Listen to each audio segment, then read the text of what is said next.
Hello, Namaskar. This is Firstpost and you're watching Vantage with me, Palki Sharma.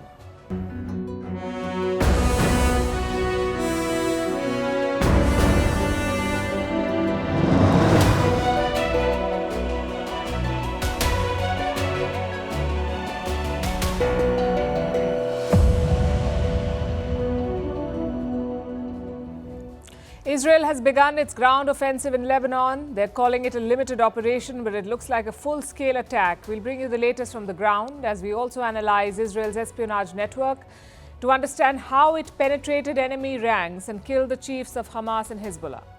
Also how Benjamin Netanyahu remains the proverbial cat with 9 lives. His popularity is soaring at home again, and what Israel can learn from its previous wars with Lebanon.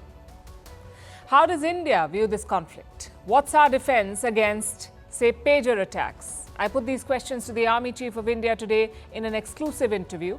In Russia, they've raised the defense budget to prop up the economy. We'll explain how.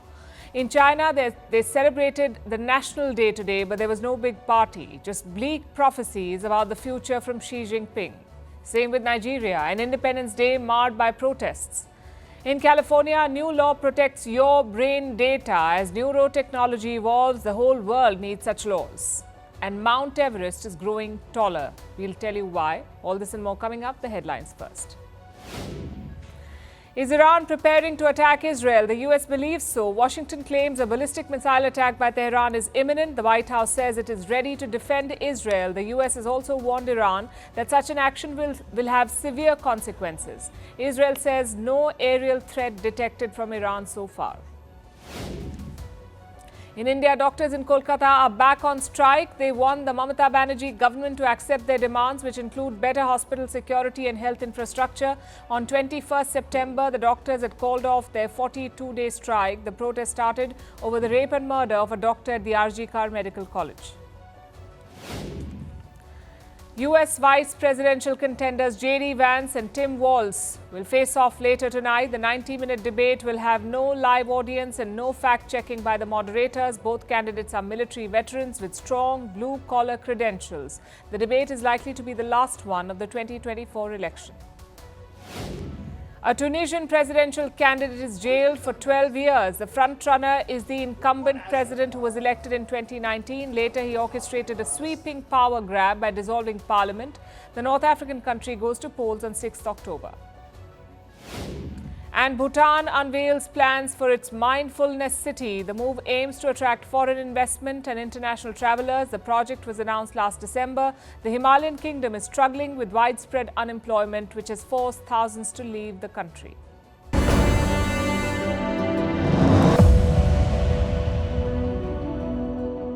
Israel may be now launching a limited operation into Lebanon. Are you aware of that? We should have a ceasefire now. ולהבטיח את גבולנו המזרחי מול ידינו. זה גבול של שלום.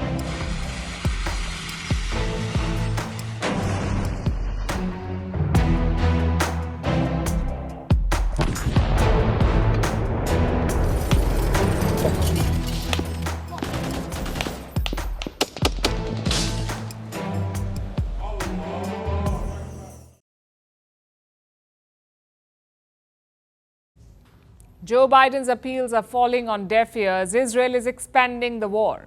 After Gaza, it has launched an operation in Lebanon, a ground offensive, the first of its kind since 2006. Israeli troops have been mobilized for what they're calling a limited operation.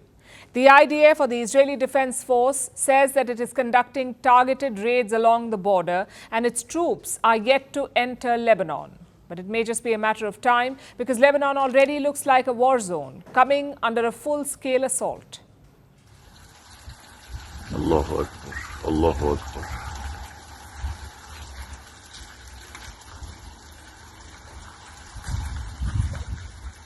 بنيت الصراط بس.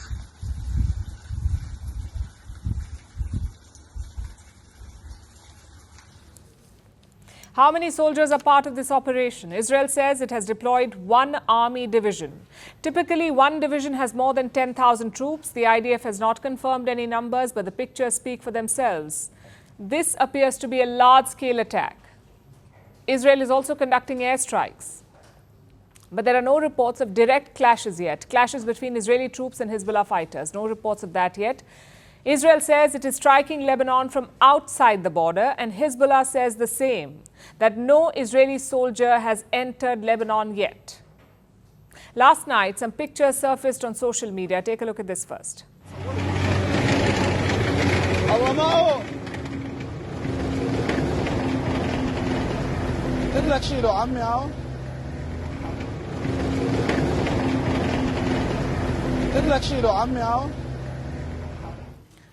Now, we haven't been able to verify this, but these are Lebanese troops. Apparently, they were deployed near the southern border. Early reports claimed that Lebanon had pulled these soldiers back or that they left their posts. But a few hours ago, the Lebanese military has denied all such reports. They said that the troops were not pulled back. Instead, they were simply redeployed. They could be preparing for a bigger attack from Israel. That's the Lebanese version. Meanwhile, the IDF is asking locals to vacate the border areas, especially in southern Lebanon that shares the border with Israel, southern Lebanon. The Israeli military has issued warnings to locals there, to residents in at least 30 villages, asking them to leave. Save your lives. That was the message from the Israeli military spokesperson. He posted it in Arabic on social media. Save your lives. More than 1 million people have already been displaced in Lebanon. Israel has been pounding Beirut as well. That's the capital city of Lebanon. They say that they're going after the Hezbollah and dismantling their bases. Hezbollah turned Lebanese villages next to Israeli villages into military bases, all ready for an attack on Israel. Hezbollah had prepared to use those villages as staging grounds for an October 7th-style invasion into Israeli homes. The entire situation is spinning out of control. Israel's operations have raised tensions across the region. They've sparked clashes in the West Bank. Israel conducted a military raid there too, in the West Bank. There was an exchange of fire. The locals fired upon Israeli forces and the Israeli army retaliated. At least one Palestinian is dead and 4 Israeli soldiers are injured. Israel is also defending itself against a barrage of rockets. Look at this map. It was published by their Air Force. There are red marks everywhere, pretty much covering the entire Israeli territory. Its air defense system intercepted rockets in all these areas. Air raid sirens were heard across Israel through the day today. These rockets came from the north. They were fired by the Hezbollah. They did not cause any significant damage, but they delivered a clear message from the Lebanese side. Israel may have taken out top Hezbollah commanders, including its leader Hassan Nasrallah. Israel may have left the Hezbollah weakened, but it is not defenseless. That was the message. That's what these rockets were supposed to convey. They were a demonstration of the Hezbollah's capabilities, proof that they can strike targets deep inside Israel. You see, Hezbollah still has long-range rockets in its arsenal, and it's not afraid to use them. In fact, that's the mood in Beirut as well. In my opinion, there is only a small possibility that Israel will be able to penetrate because the resistance remains strong. And if Sayyid Hassan Nasrallah is gone, there are thousands of alternatives to Hassan Nasrallah. The Zionist entity is doomed to collapse, and the martyr Hassan Nasrallah, God rest his soul, said something beautiful. He said hello and welcome because Israel will not finish what they started. The Hezbollah is getting support from Yemen as well, from the Houthi rebels in Yemen. They launched drones towards Israel today. The Houthis targeted 2 Israeli cities, Tel Aviv and Eilat. The Houthis say that they were aiming for Israeli military posts. The drone forces of the Yemeni armed forces targeted a military target belonging to the Israeli enemy in the occupied Jaffa area, using a Jaffa-type drone. It also targeted military targets in the al-Rashrash, Eilat area with 4 Samad 4-type drones. By the grace of God Almighty, both operations successfully achieved their objectives. The Houthis claim that their mission was successful, but Israel has countered the claim. The IDF says that it intercepted Houthi drones. Irrespective, Netanyahu knows that enemy attacks are far from over. If Israel keeps striking Lebanon, Iran and its proxies will hit back. But will they be able to cause any damage? That's our next story.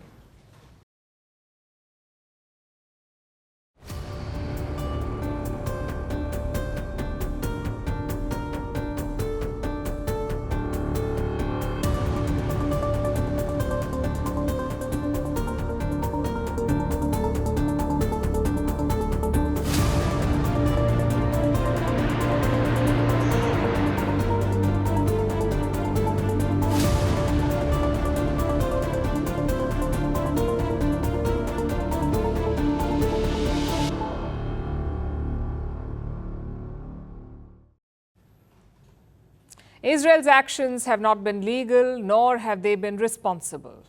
But you cannot deny that they have been effective. Just consider the last 2 months. First, Israel killed the Hamas chief in Tehran. Then they killed the Hezbollah chief in Beirut. This is deep inside enemy territory. To attack with such precision is quite impressive. The question is, how did they do it? How did Israel do it? Thanks to a vast network of espionage. We're talking about multiple moving parts here. You've got cyber surveillance, you've got satellite images, you've got moles and double agents, all of them combined to pinpoint these targets. Let's look at each of these parts. The first is cyber espionage. Let me take you back to the year 2006. Israel and Hezbollah fought to a standstill. After 34 days of war, there was no clear victor. Israeli agencies felt humiliated and disappointed, so they quickly got to work. Their military has a special unit called Unit 8200. Its job is to collect enemy information. How? By intercepting cell phone messages or hacking mobile devices. After the 2006 war, this unit went into overdrive. They developed cutting-edge spying devices. Now, Hezbollah did suspect this, which is why they turned to pagers instead of mobile phones. They started using pagers, but Israel was one step ahead of them. They set up a shell company to supply these pagers to Hezbollah. After that, it was a question of sabotaging them, putting bombs in and shipping them. Chances are this was a cross-agency operation. The Mossad, the Israeli Defense Forces, the Unit 8200, all of them coordinated to complete it. And that's a feature of Israeli intelligence. Yes, there are multiple agencies, but the work is seamless. There is great coordination between them. Now, coming back to Lebanon, Israel's new focus gave them results. In 2008, they killed a top Hezbollah leader, Imad Mughniya. In 2020, they traced Iran's Qasem Soleimani to Beirut and then to Baghdad. And in July this year, they killed a Hezbollah commander, Fuad Shukur, all thanks to intelligence, which brings us to the second part of Israel's campaign, penetration, moles and double agents. Israel specializes in this sort of stuff. It's called human intelligence, or HUMINT.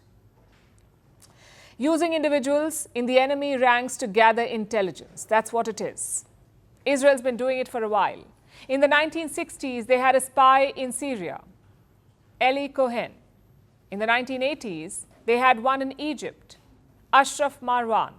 He tipped them off about the Yom Kippur War. But how does Israel manage this network? Creating a few moles is hard enough. Israel is said to have dozens, possibly hundreds of moles. Of course, their tactics are mostly classified, but intelligence leaks do give us an idea of how they do it. The honey trap is a usual tactic. Israel uses prostitutes to lure their targets, photographs them, and then uses the pictures as leverage.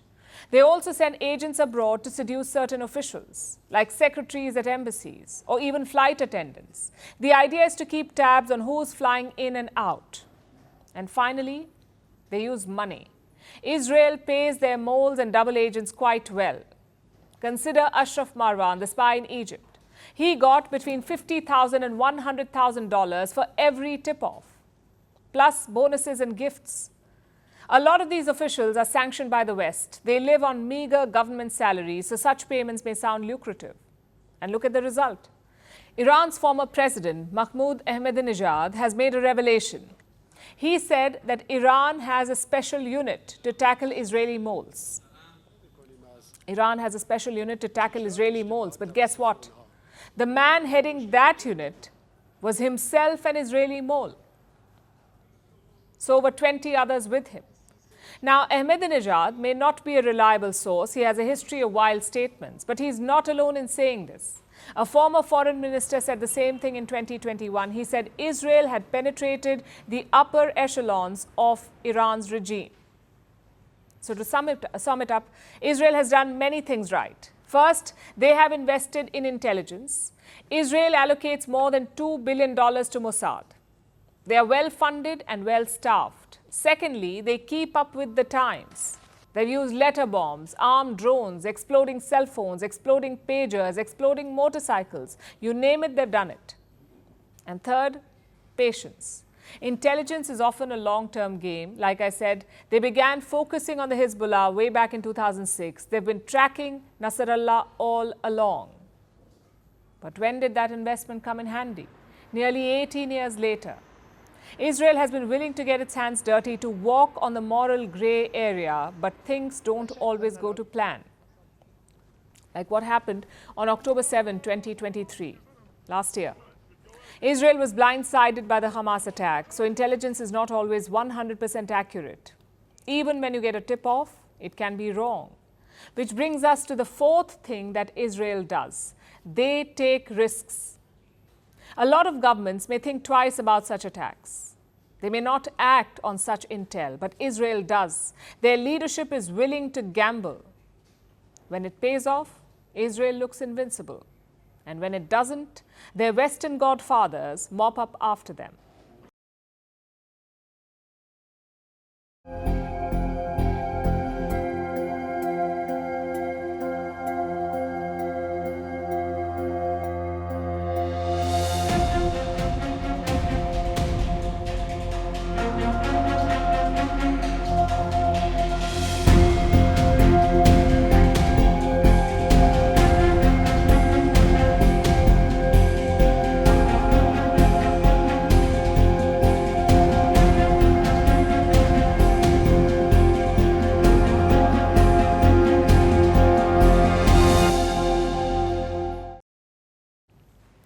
The leader who keeps coming back. From election defeats, from corruption cases and from grave strategic mistakes, Benjamin Netanyahu is arguably the biggest comeback kid.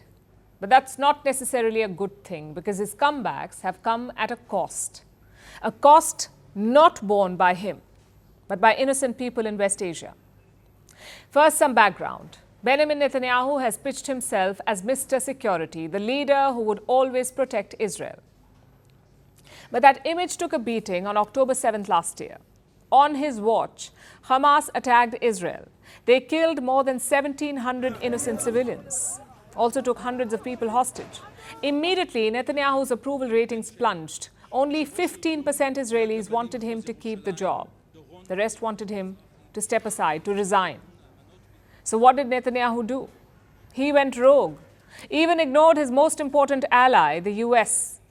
Their President Biden had set many red lines for Netanyahu, like don't invade Rafah, don't attack civilian infrastructure, and don't hold up humanitarian aid. But Netanyahu ignored all of it. When the US negotiated a ceasefire, he rejected that too. Many Israelis wanted Netanyahu to take the deal, especially the families of hostages. But he was defiant. He said the war would go on. Then midway into 2024, he expanded it, the war. Netanyahu began targeting Iranian assets in the region, even took out some Iranian commanders. This triggered the first ever direct attack by Tehran on Israel. Again, Netanyahu was unfazed. He killed the Hamas chief in Tehran and he killed the Hezbollah chief in Lebanon. The US had explicitly warned against that last operation, killing the Hezbollah chief. They feared that killing Nasrallah would trigger war. So what did Netanyahu do? He did not tell Biden at all. He ordered the strike from New York on American soil. He used American bombs to kill Nasrallah, and then he informed Biden afterwards. Talk about utter disrespect. Netanyahu has played Biden like a fiddle. Just consider the recent ceasefire call. 12 nations came together to release that statement. It asked Israel and Hezbollah to stop fighting for 21 days. Privately, Netanyahu said okay, but when the statement was released, he backtracked. He said there would be no ceasefire in the north. For good measure, he also killed the Hezbollah chief. And the strange part? These rogue tactics are helping him. Assume that general elections are held today in Israel. Polls show that Netanyahu's party will emerge as the biggest. He may not win outright, but he will be the biggest player. Around 38% Israelis now support him. That's more than double from last year. Even his rivals realize that the tide is turning. One of them, Gideon Sa'ar, has joined Netanyahu's coalition. It takes his strength to 68 seats in Israel's parliament.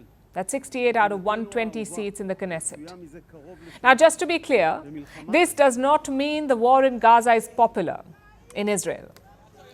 Most Israelis still want a hostage deal. Yesterday, a major protest was held outside Netanyahu's residence. They asked him to end the war in Gaza.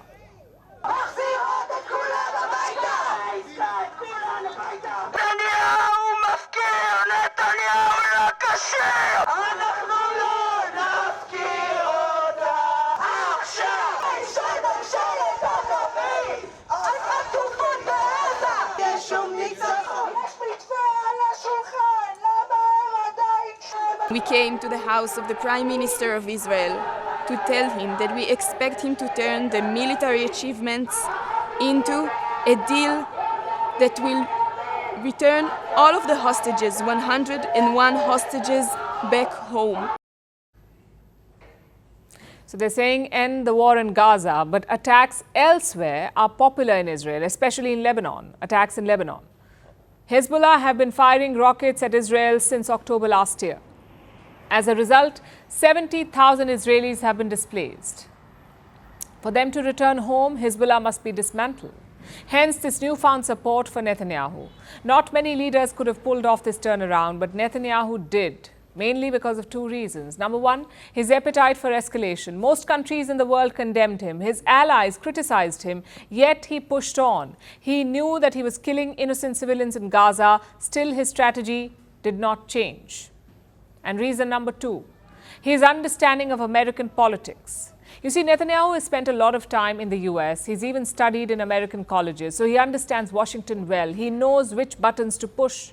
And that's why he ignored Joe Biden this whole time. He knew that it was election season in the US. The Jewish vote was always going to be crucial, so Biden simply could not abandon Israel. Netanyahu knew this, and he used that situation to his advantage. Like I said, he is the ultimate survivor, but history may not be kind to him. More than 40,000 Gazan civilians have paid for his comeback. Who knows how many Lebanese civilians will? Netanyahu's hunger for power has pushed West Asia into a wider war. It's a survival built on others' sacrifice.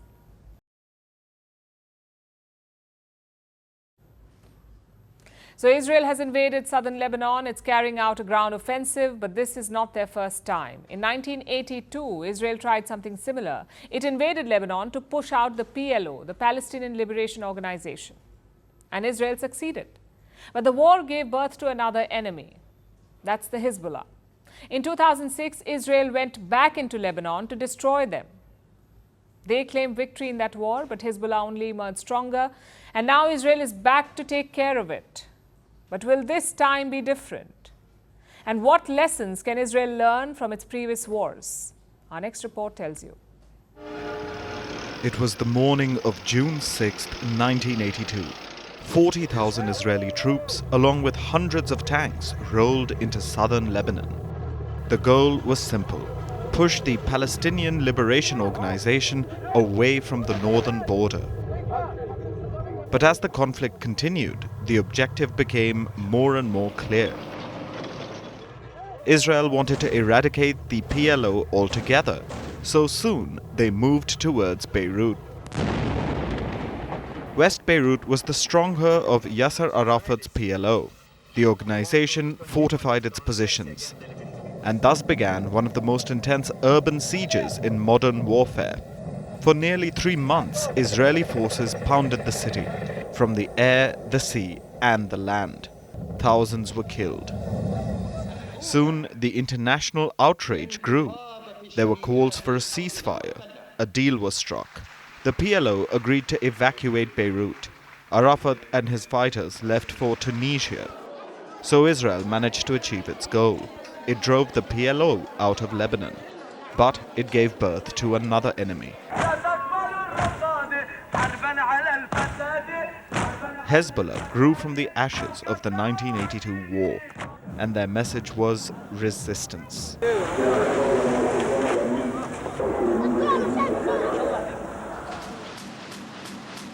Israel may have ended the war, but it did not completely leave Lebanon. It carved a security zone to the north of their border. Israeli forces remained there, prompting the Hezbollah to target them frequently. Casualties mounted for Israel, and finally, in the year 2000, they made a decision. The then Prime Minister, Ehud Barak, ordered a unilateral withdrawal, and the Hezbollah took credit for it. There was relative calm for a few years, but in 2006 it escalated.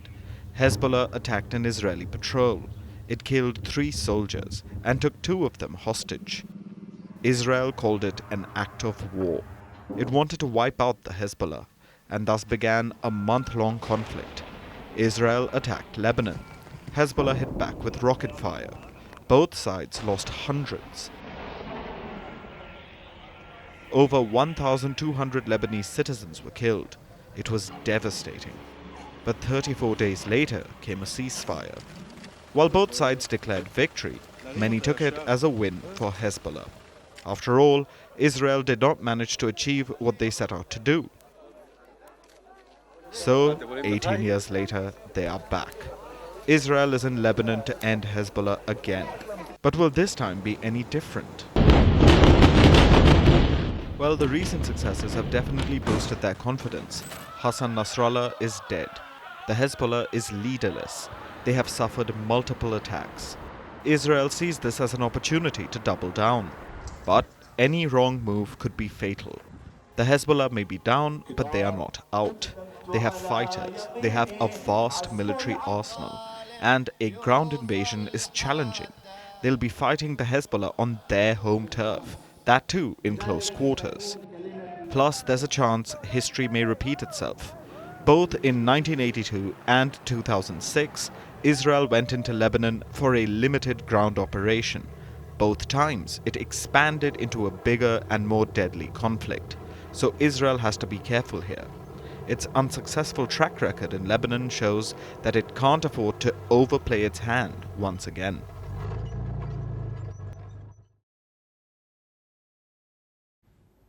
These are troubling times for the world. 2 wars, major economic concerns, and generational advances in technology. India is not insulated from these challenges. Today I spoke to the Army Chief of India, General Upendra Dwivedi, about all of this, about Israel's pager attacks on Hezbollah, the situation at the border with China, the violence in Manipur, and the use of artificial intelligence in warfare. The general offered some interesting assessments. He called Israel's attack a masterstroke. He said the China situation was stable but not normal. And he blamed false narratives for the chaos in Manipur. You can find the full conversation on our YouTube channel. Here's an excerpt. You took charge 3 months back, and it's been a period of churn for the neighborhood. Would you say that China is still the biggest security challenge for India, and how do you assess the situation at the border given the high levels of troop deployment and the tensions, and at the same time statements from the Chinese side saying there is progress and more convergence and fewer differences? As far as China is concerned, it has been intriguing our mind for quite some time, and I keep saying with China you have to compete, you have to cooperate, you have to coexist, you have to confront and contest. So what's the situation today as we are looking at? The positive signaling is coming from the diplomatic side. But what we have to understand, the diplomatic side gives you the options and possibilities. But when it comes to the execution on ground, when it relates to the ground per se, it is dependent on the military commanders on both the sides to take those decisions. So what's the situation today? It's stable, but it's not normal and it's sensitive. So if that be the case, what are we wanting? We are wanting that the situation, what was there pre-April 2020, that should be restored back. So till the time that situation is not restored, as far as we are concerned, situation will remain sensitive, and we are fully operationally prepared to face any kind of a contingency which will come through. And in complete gamut, if we see, the trust has become the biggest casualty. So do you see progress? Because that is the word that is being used a lot, that there is progress. Do you see a possible deal on, say, on Demchok or some other place? We have come a long way, in the sense whatever were the low-hanging fruit, those have already been resolved. Now when it comes to the difficult situations where we have a different perception from both the sides, it means that both sides need to have in any negotiation win-win situation. So some kind of indication have been given from both the diplomatic side.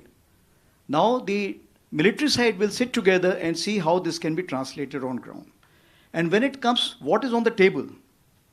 Everything which is we can think of, it's on the table along the northern front, and it also includes Depsang and Demchok.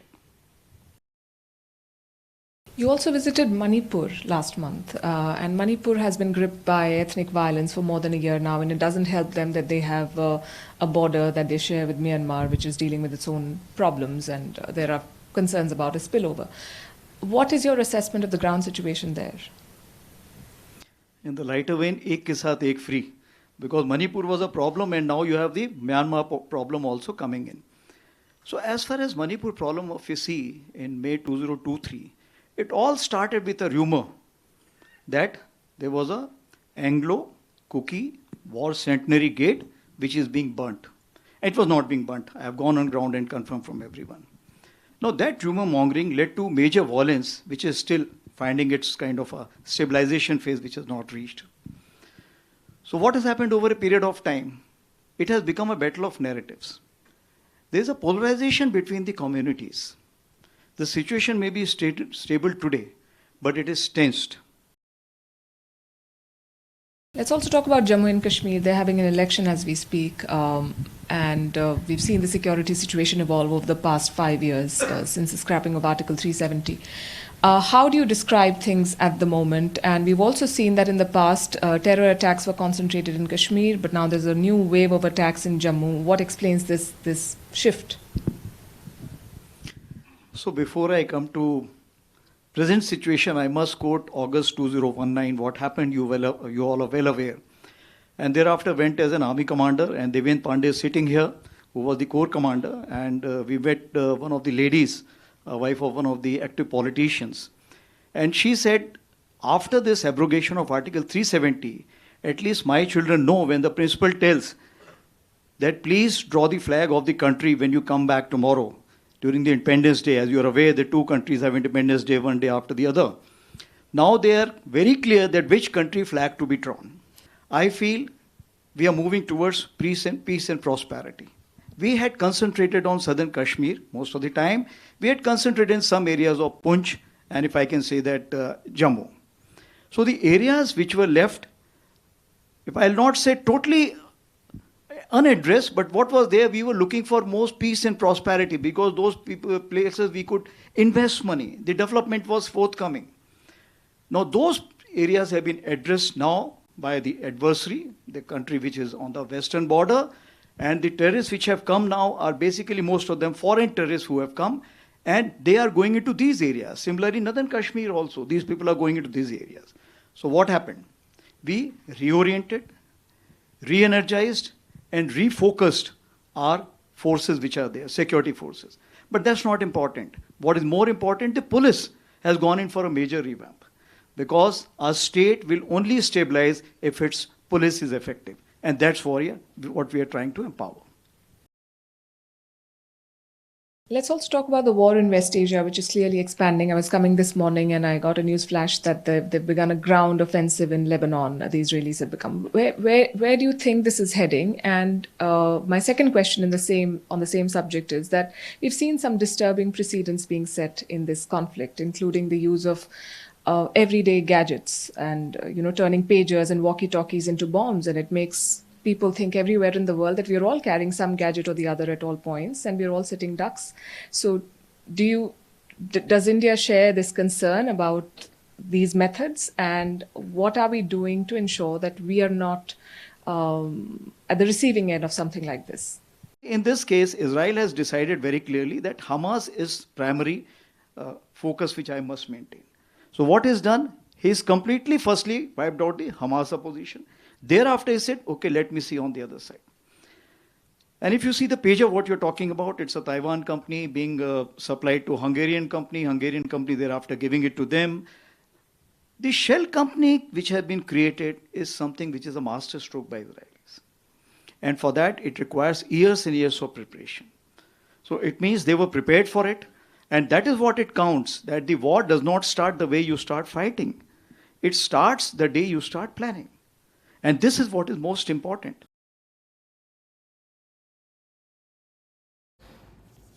Let's talk about the war in Ukraine. Russia is hiking its defense spending in 2025. It will be up by 25%, which means defense spending will account for over 6% of their GDP. This is the highest since the Cold War. But what explains this mammoth spending?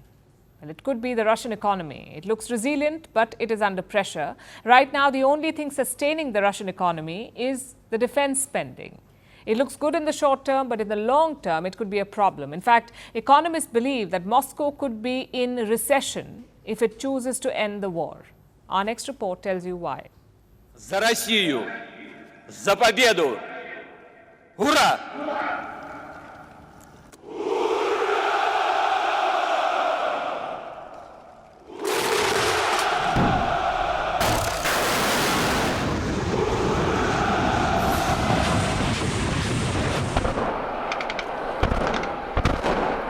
It's day 949 of the Ukraine war. The front lines remain unchanged. Fighting continues. Russian troops are making advances in the east. The Kiev army remains stuck in Kursk. It looks like the war isn't coming to an end anytime soon.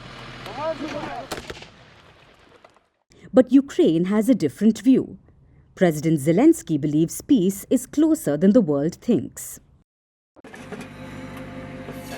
However, it seems Russia doesn't share the same viewpoint. It's preparing for a long war, and you can see it in its draft budget for the next year. Moscow is hiking its defense spending by 25% for 2025. It will rise to 13.5 trillion rubles, around $145 billion. Defense spending will now make up for 32% of the 2025 budget. It will account for 6.3% of the GDP. This will be the highest level since the Cold War. Not just that, Russia is also focusing on national security. That's separate from national defense. It will spend 3.5 trillion rubles in 2025, which is about $38 billion. So put together, Moscow will spend 17 trillion rubles on just defense and security. That's a lot of money, and Russia needs to raise it from somewhere. So they have cut down spending in other sectors. Take social spending, for example. It's decreasing by 16% in the 2025 budget. Now, what Russia is doing is called military Keynesianism. It's spending money on the military to boost the economy. This is how it works. The government spends a lot on defense. These investments create more jobs. The money circulates through the economy. Overall demand goes up, and economic growth gets a temporary boost. We can see that with Russia, despite sanctions, the economy remains resilient. This year it will rise by over 3%. But here's the problem with this strategy. In the long run, it's not sustainable. That's because military spending cannot boost long-term productivity. The society can't benefit from it. In fact, it only diverts resources away from essential services. And that's already happening in Russia. So why then is Moscow doing it? It's because military spending is the only thing propping up the economy. Right now it may look resilient, but there are some warning signs. The first is inflation. Consumer prices rose by 9% this year compared to last year. In September, the Bank of Russia hiked interest rates. They are up to 19%. That's the highest since the Ukraine war began. There are currency problems too. Moscow is sanctioned by the West, and that means a limited access to dollars. Its oil revenue is also plunging. All of this doesn't paint a very good picture. In fact, economists believe the Ukraine war is the only thing preventing Russia from plunging into recession, which explains the mammoth defense spending this time. But can Russia sustain this? Moscow's budget deficit is going up. This year, it will be 1.7% of GDP. That's up from the projected figure of 1.1%. That means the government is spending more money than it's earning. While Russia believes it can live through anything, the reality begs to differ.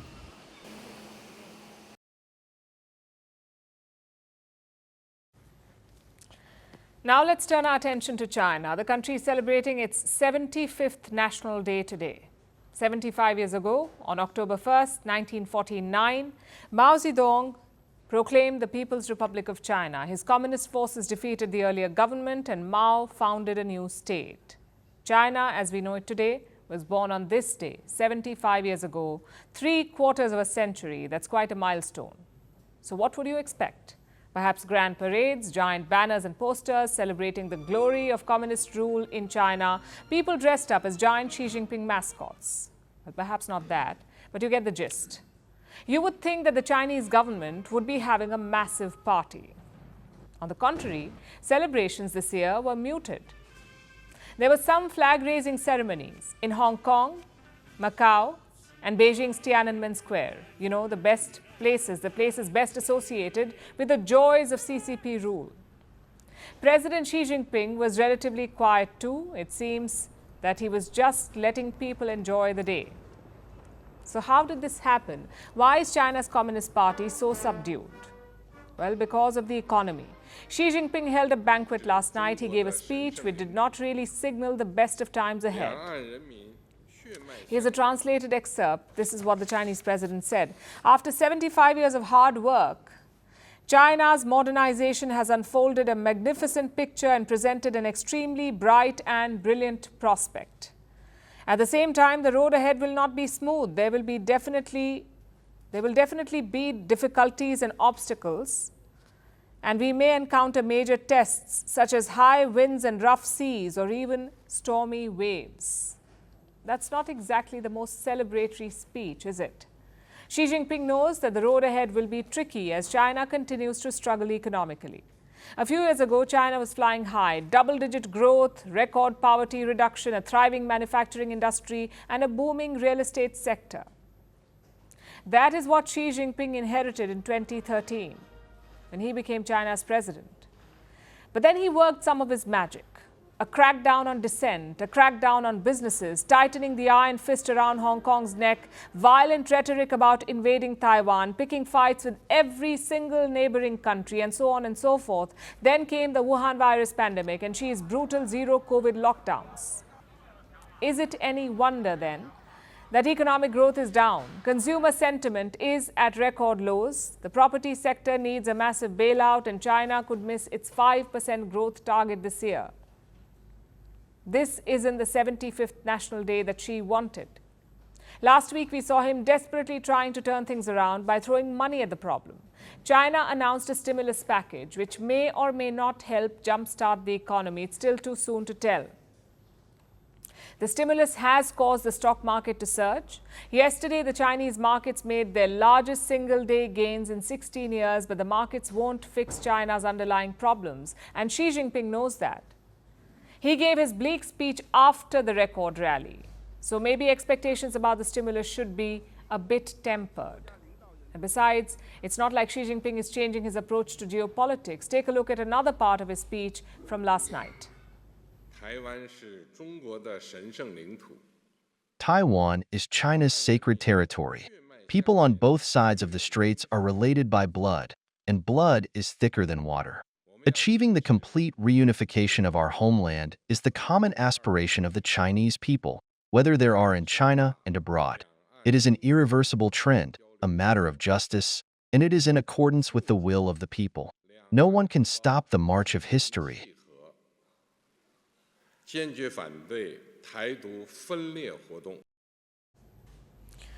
Jinping vowed to reunify Taiwan with the Chinese mainland. He refuses to rule out the use of force, which means that instability will persist. Xi's belligerence will continue to hold China back, and his own actions will end up fulfilling his bleak prophecy.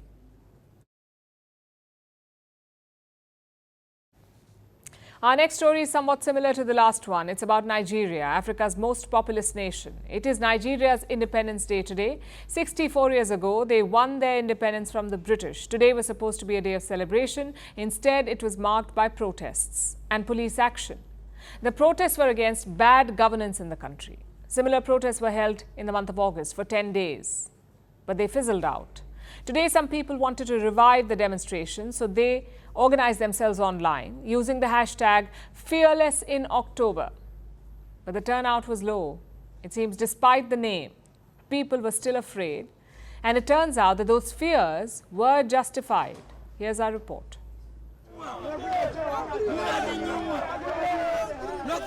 A crowd had gathered in Nigeria's capital, Abuja. They had come out to protest against bad governance in Nigeria. The turnout wasn't big, but even so, the police were quick to take action. Tear gas was lobbed at the demonstrators. Roads were blocked, and the situation was handled. The protesters were not pleased. Policemen here have started shooting tear gas. It's still early.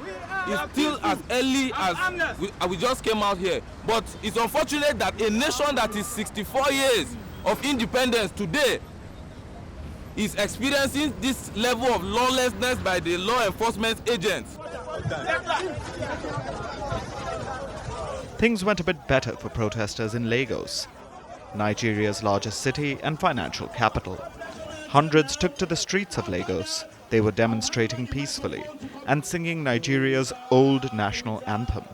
The country changed the anthem in May, so singing the old one was an act of defiance. It was symbolic, considering that today is Nigeria's Independence Day. 64 years ago, the country overthrew the British. It should have been a day of celebration, but instead, the people of Nigeria were protesting against their government and its economic policies. Nigeria's government knows that the people are unhappy. I am deeply aware of the struggles many of you face in these challenging times. Our administration knows that many of you struggle with rising costs and the search for meaningful employment. I want to assure you that your voices are heard. As your president, I assure you that we are committed to finding sustainable solutions to alleviate the suffering of our citizens. This was from President Tinubu's speech today. Instead of celebrating independence, Tinubu was trying to placate the people. It shows just how bad the situation is. Tinubu became Nigeria's president last year, and he introduced a slew of economic reforms. He removed a fuel subsidy, increased electricity prices, and devalued Nigeria's currency, the naira. It led to the worst inflation in 28 years. This sparked public anger, and protests erupted in August. But the Nigerian government crushed those demonstrations. At least 21 people died, and 10 were charged with treason. So the protests fizzled out. They were supposed to restart today. Organizers were trying to rally people online, using hashtags like #FearlessInOctober or #FearlessOctober1st. But it seems that this did not work, because the Nigerian state was prepared to induce fear. There are reports that some protest organizers were abducted and taken to Nigeria's capital. The military was deployed to assist the police in handling the protesters. The environment was meant to stifle dissent, and it seems to have worked. Protest organizers want the demonstrations to continue, but it won't be easy to draw sizable crowds. So if the people of Nigeria want the government to change, the ballot box seems to be their best option.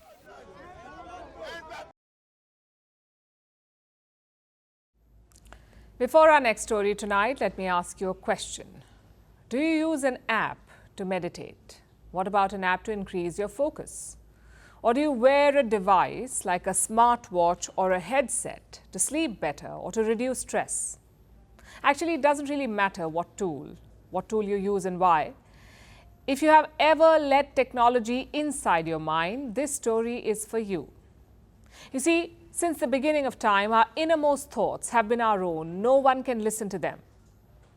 And we take this for granted. But our thoughts may not be private for much longer thanks to technology, which is growing by leaps and bounds. There are brain apps, devices, and implants. They all promise to help us. So we sign up. And what happens next is this.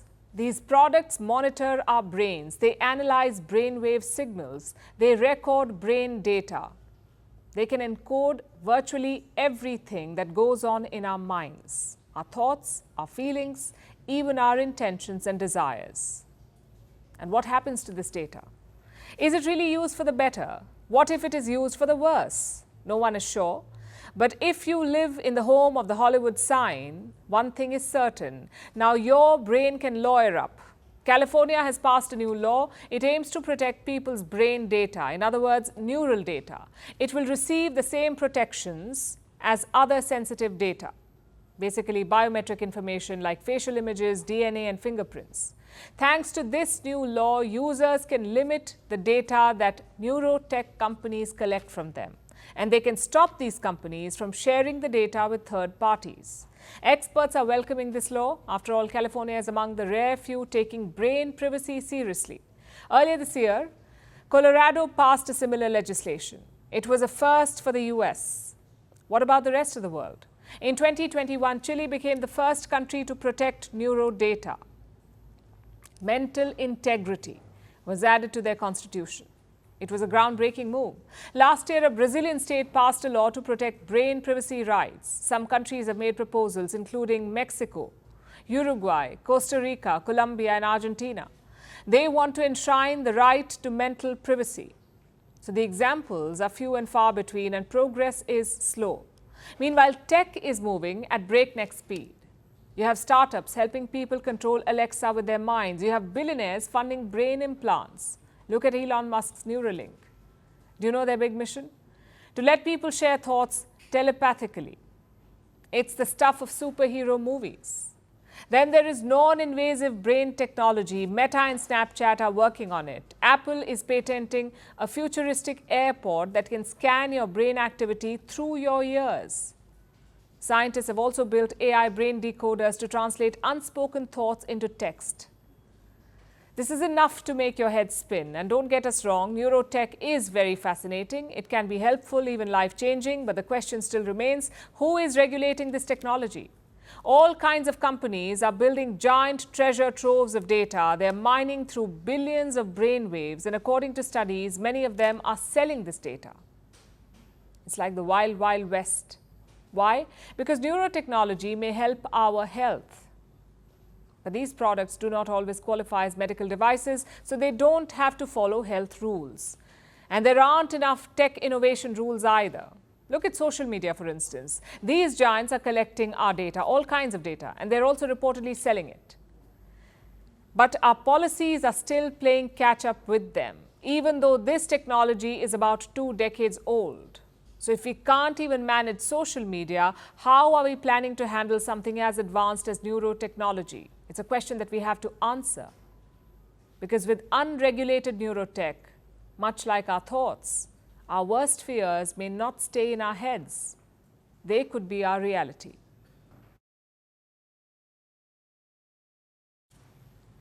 Climbing Mount Everest has always been a tough task, but now it's only getting tougher because the Everest is getting taller. We're not kidding. Mount Everest is a geological marvel. This Himalayan peak is more than 29,000 feet tall, making it the world's tallest mountain. But according to a new study, it is only getting taller by about the width of a strand of spaghetti each year. Why? Because 89,000 years ago, one river ate another. Confused? Here's our report. This is Mount Everest, a Himalayan peak, a geological marvel, and a potentially lethal climbing challenge. But guess what?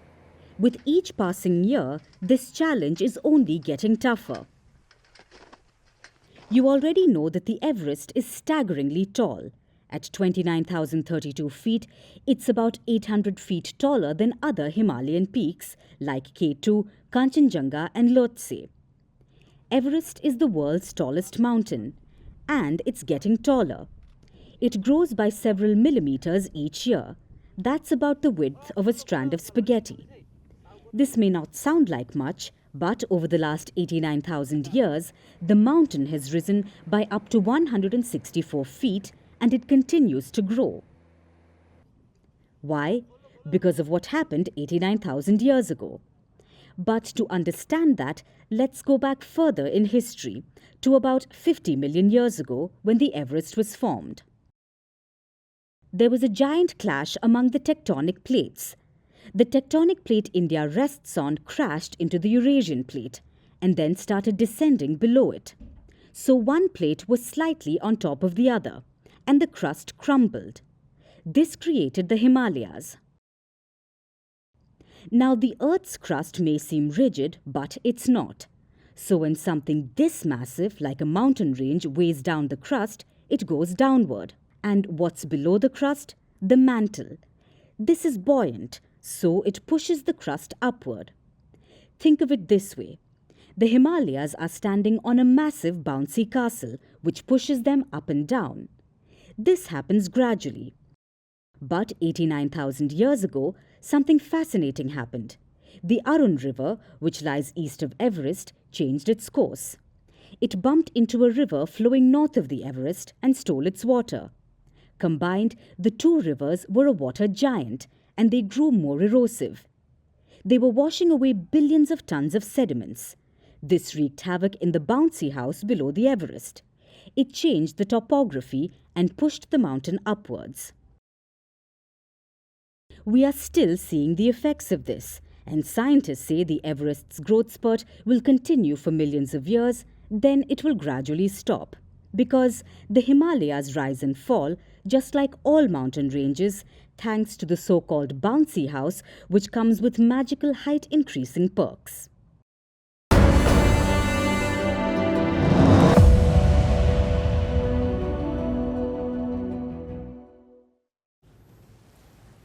New York has a rat problem. The subways and alleys are infested by these creatures. By some accounts, there are 3 million rats in New York.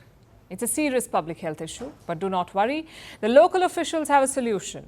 Birth control pills for rats. That's right. Rodent contraception is apparently the way to go here. These pills will be placed in certain parts of the city. The hope is that the rats will nibble away at them. And if they do, they will end up sterilized. I guess rats have more reproductive freedom than American women. Many US states won't let women buy birth control pills, but in New York, the rats are getting it for free. It's depressingly funny, to be honest. And the internet agrees. I wonder who will fight for the unborn rat babies.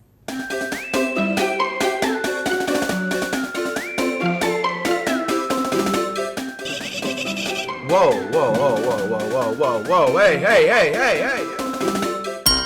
Thank you.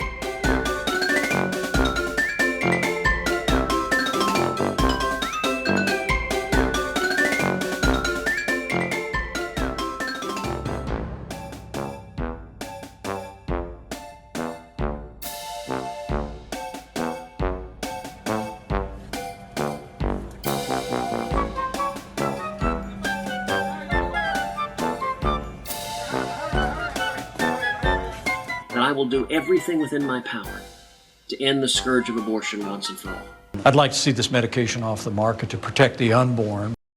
Now it's time for Vantage shots, images that tell the story. A Russian fighter jet flies dangerously close to an American F-16 near Alaska.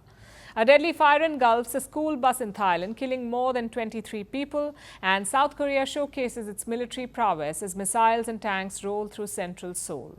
Finally, we're taking you back in history. On this day in 1918, Arab forces captured Damascus from the Ottomans. They were led by a British soldier called T.E. Lawrence. His military strategy and role in this revolt solidified his status as a hero. He became known as the Lawrence of Arabia. We're leaving you on that note. Thank you for watching. We'll see you tomorrow.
Firstpost decodes the U.S. election,